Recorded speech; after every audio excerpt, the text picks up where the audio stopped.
My name is Amy Janssen-Brennan, and I am the Assistant Director of the Recruitment and Admissions Department at Rotterdam School of Management, the business school of the Erasmus University.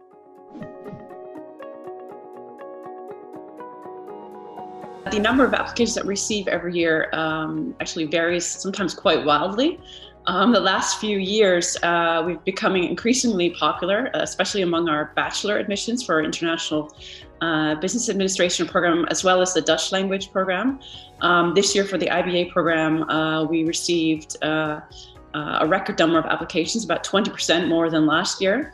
And in total, for all of our programs, the master, bachelor, and pre-master programs, we received 7,500 applications.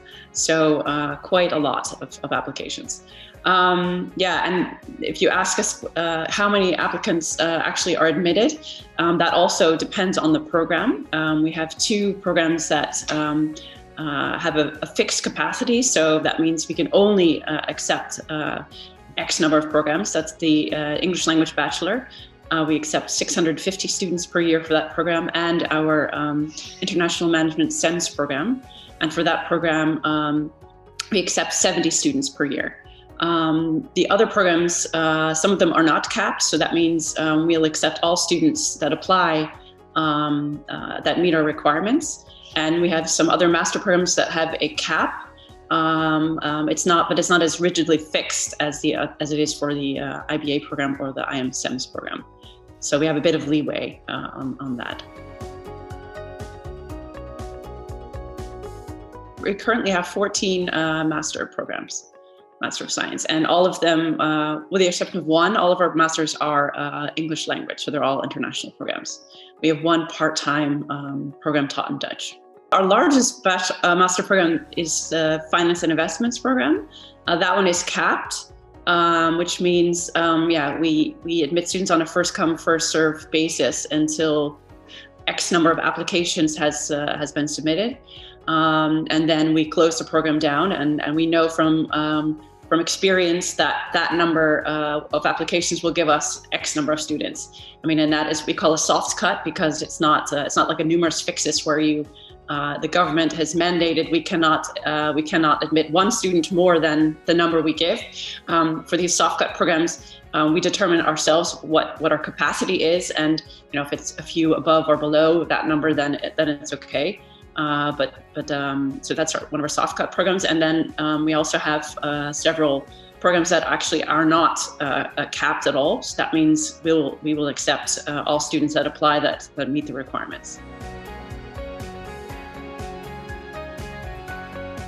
For our programs that don't have like a numerus fixus, then if you meet the minimum requirements, then you're eligible. So there's not really any criteria that weighs more than another one. So you have to meet our grade point average or GMAT score, the minimum that we have, and you have to have the right courses in your bachelor program. So and your English has to be, of course, okay. So if you meet all of those criteria, then we offer you admission. So unless you're applying for a program where we actually have to make a ranking, like do for the international management SEMS or the IBA, the bachelor program, unless you're applying for one of those, if you meet the requirements and you're on time and the program isn't full, then you'll get in. So in that sense, everything is equally important, actually. We work on a rolling admission. So say you're applying for a capped program like Finance and Investments. If you're allowed to submit the application, so our online application form allows you to submit, then if you meet the requirements, then you will be given a spot. But say you apply for a program like marketing management that isn't capped, the same goes, but you have until literally the deadline to submit your application. And again, if you meet all the requirements, you will be offered admission. The tools we use for admission, basically there are two standardized tests. So all of our applicants need to have to prove their ability in English. So we use standardized English language tests. We allow applicants to submit IELTS, Cambridge, or TOEFL exams, or they can also take an English language test at, for example, our own language center. And we also used the GMAT. So for all applicants who did not do a degree program in the Netherlands, we request that they do a GMAT exam. And we require a minimum score of 600 for those applicants. The reason why we do this is because grading systems in different countries, they really can't be compared. So for the Netherlands, we all have a uniform grading system. So we can compare a 7 from the University of Groningen with a 7 from the Erasmus University, but you really can't compare fairly a 7 from the Netherlands with, say, a B+ from the US. The grading systems are just not comparable enough. So that is the reason why for all applicants who have a degree from outside of the Netherlands, we require a GMAT to make an even, level playing field, basically. The pre-master program at RSM was originally created to form a bridge between Dutch universities of applied science and research universities. The Netherlands has a binary education system. So we have these University of Applied Sciences, which is also a bachelor level. So it's not a lower level, it's just a different focus. It's more practically focused. For example, there's always an internship and they focus less on research. Research universities like the Erasmus University, we focus more on research. So basically the pre-master program was designed to help the students from universities of applied science gain additional information or knowledge in research and statistics. And so that is what the program focuses on. So it's not focused on, you can't use the pre-master, for example, to improve your GPA or your English skills, those things. And it also is not designed to, for example, give you additional information in or knowledge in business administration. So so the program is basically designed for this group of students. How the admission to the pre-master works, if you have a bachelor degree from a University of Applied Science from the Netherlands, or for example, Germany, Austria, Finland, other European countries that have also universities of applied science, if you meet the admissions criteria to the pre-master, then you will automatically be admitted to one of our master programs after you successfully pass the pre-master. There's another group of students who we just recently started admitting to the pre-master. These are students who didn't necessarily attend a University of Applied Science, but they attended a different education system, for example, a university in the United States or China, where, they don't have the distinction between University of Applied Science and research universities, but they're missing credits in statistics and research methods. And those students can also participate in the pre-master program. And what we do is when you're offered admission to the pre-master, we'll also let you know, we'll look at the content of your bachelor and we'll let you know which master programs you qualify for after the pre-master. So you're guaranteed admission into one of the master programs on the list. The admissions process is pretty straightforward. The first step is registering for one of the programs in the national database called StudyLink.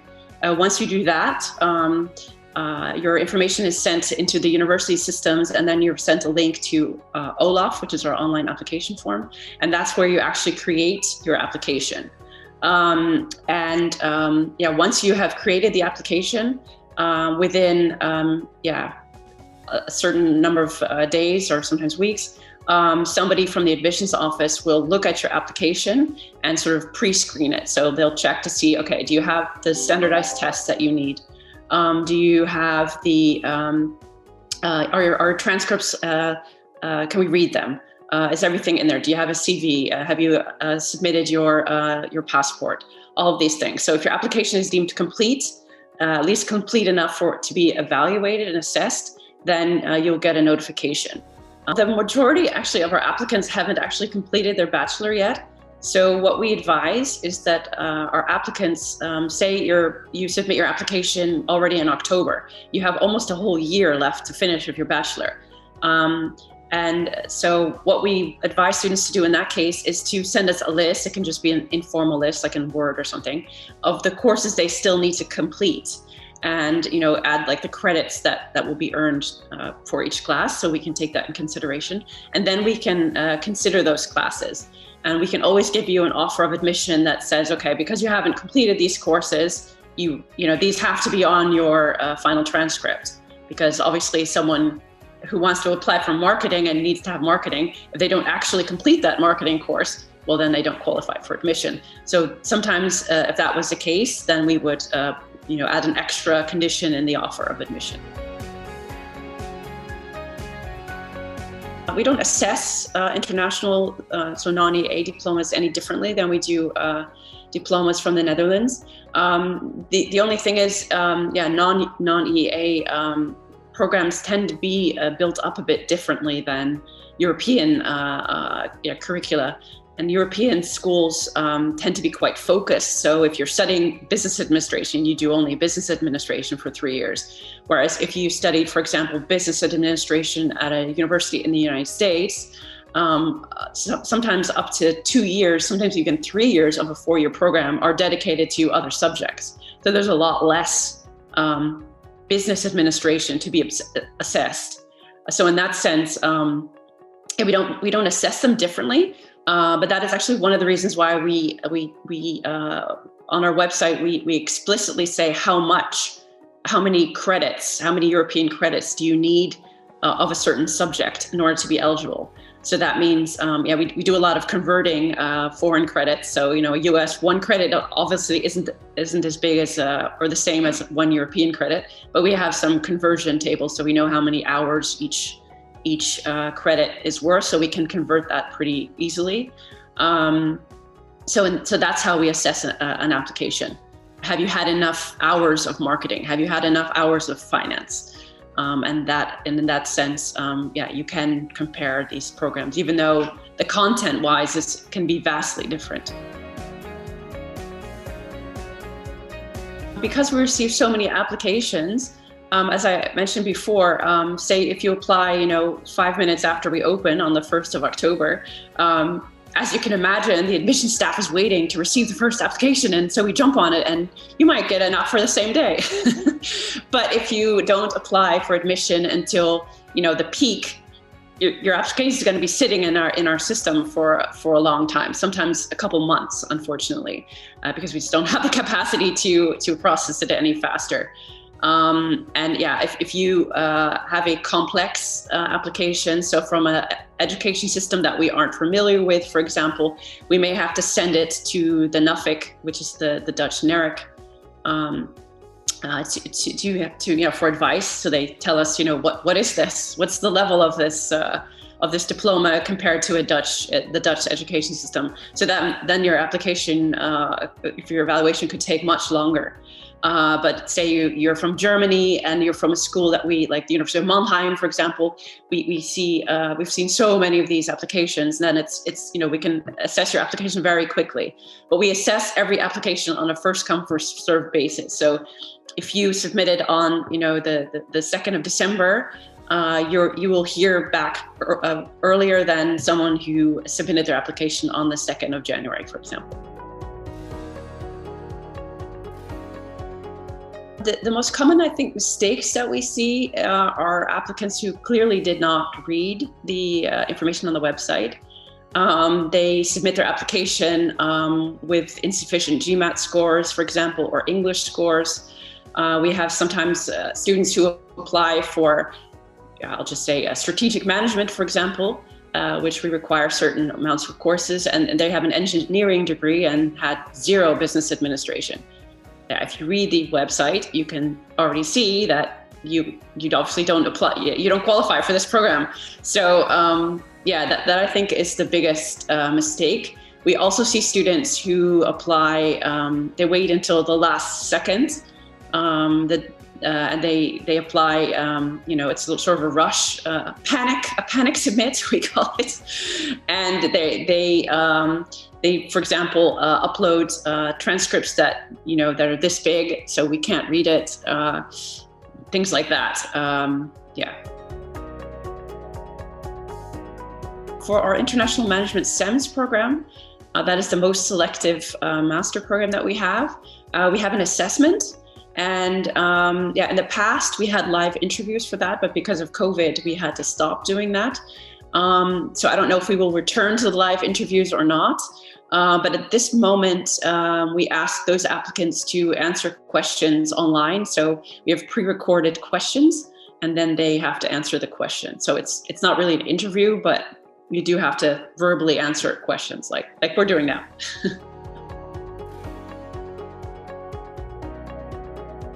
If you're offered admission, what happens is we would like you to respond to your offer within 2 weeks. So then you let us know either, yes, I will accept my offer, no, I do not want to actually accept my offer at all. Or you can also, for most programs, defer your offer saying, yeah, I changed my mind, I can't come this year, but I want to start next year. So basically those are the 3 flavors that we have. And for our scholarships, so some applicants, the non-EA students, they can apply for scholarships. It has a separate process, but you need to apply for the scholarship within OLAF, but you need to then submit additional documentation and a motivation letter.